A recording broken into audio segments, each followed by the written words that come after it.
This is a very important festival of the Hindus. It is believed that on this very day, Lord Ganesha came down to the earth along with Ma Parvati from the Kailash mountain. On this day, idols of clay are installed in houses and in public places too. And for 10 days continuously, Lord Ganesha is worshipped with dance, music and songs. Sweets are distributed in the form of prasadam almost every day. However, on the 10th day, in the form of a procession, the idols are taken with great music, dance and songs to the nearby water body like a river or the sea. And these idols are taken for dispersion into the water. It is a very significant point to be noted that after the Mughal Maratha war, Chhatrapati Shivaji Maharaj initiated a great movement through the celebrations of this Ganesh Chaturthi festival to unite the Hindus against the Mughals. And then in the year 1892, Lokmanya Bal Gangadhar Tilak organized the Indian struggle against the British rule through these celebrations of Ganesh Chaturthi, and these two dignitaries popularized the Ganesh Chaturthi celebrations all over the country in a very big way. Lord Ganapati is the god of auspicious beginning of everything. Therefore, he is remembered and worshipped whenever any beginning is done in any field of human life. Hindus cannot dare to start any work without worshipping Lord Ganesha. And at the same time, no worship of Hindus can happen without worshipping Lord Ganesha in the very beginning of that worship. In other words, the first puja goes to Lord Ganesha, or we may say every puja starts with Lord Ganesha. It is believed that he is the destroyer of obstacles and hurdles in activities of life. His big head is symbolic of great intellect, and his big ears are symbolic of the fact that one must know the art of listening and one must have the patience to listen rather than to speak.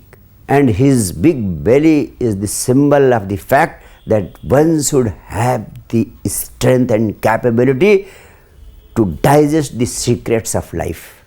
People celebrating the advent of Lord Ganesha in their houses have firm belief, firm faith that the Lord will certainly destroy all the miseries and obstacles of their life.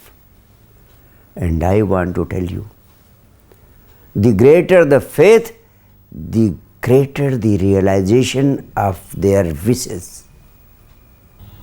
This point is very important to be noted, that it may be debatable whether Lord Ganesha is there to do something for removing their hurdles and miseries or not. But this fact can be scientifically proved that if their faith is intense, the result is bound to happen. That is what the science of mind power has also established in our experience. It says you get what you think about or focus upon, whether you want it or you don't want it. In other words, if you firmly trust that my miseries and obstacles of life will be gone since I have worshipped Lord Ganesha, if you have a firm faith, intense faith in this regard, and a few people who have got that intensity of trust, they experience the miracles in their life. Another important message. There are three dimensions in this festival. The first is installation of the idol. That is like taking birth. The second is 10-day long celebration with dance and music and prayers. That can be equated to lifespan. And the third dimension is immersion of the clay idol into the nearby river or sea. That can be equated to death. So these three dimensions represent birth, lifespan and death. The sages and seers of India gave a powerful message that all the three should be enjoyed with celebrations. All the three dimensions of life must be turned into music, dance and celebration. The installation of the idol of Lord Ganesha is done with great enthusiasm and joy, with singing and dancing and praying. And 10-day long worship, which refers to lifespan, all the 10 days there is singing of devotional songs, there is music, there is dance. So in the whole lifespan there should be celebrations. And ultimately the third dimension, when the idol is immersed into water, this reminds us that even the death should be an act of celebration.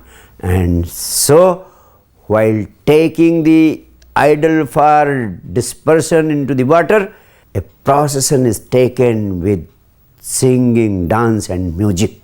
Even death must be celebrated. In this way, the total message is the whole life should be a celebration. The dispersion of the idol into waters is symbolic of the fact that the idol is only a device to experience the formless.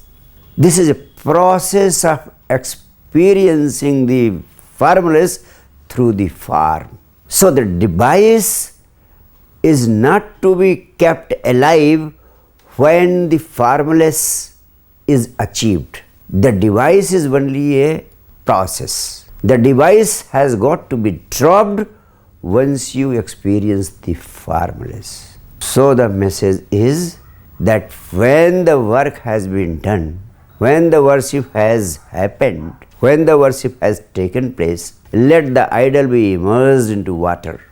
It is just like you are taking the help of a boat to reach across the river. But when you reach the other side of the bank, you have to leave the boat.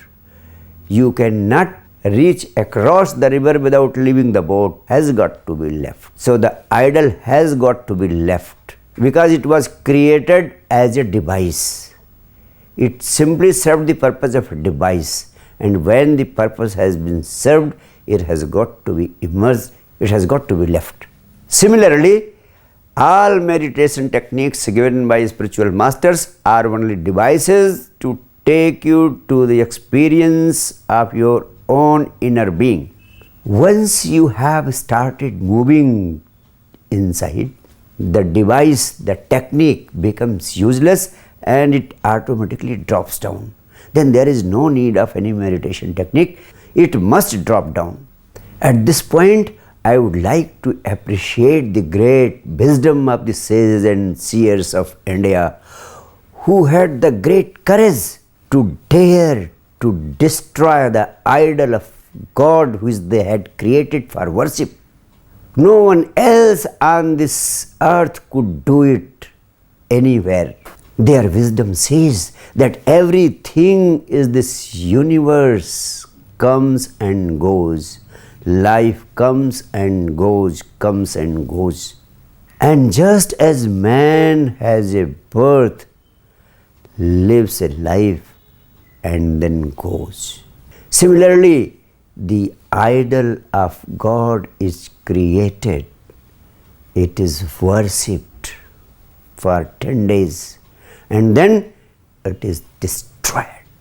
A phenomenal courage was needed, and because they had experienced the truth and knew the fact that this creation of the idol of God was only a device to experience the truth. That is why they could dare to destroy it, just because the device is dropped after the purpose is fulfilled. Enough in this regard. Thank you.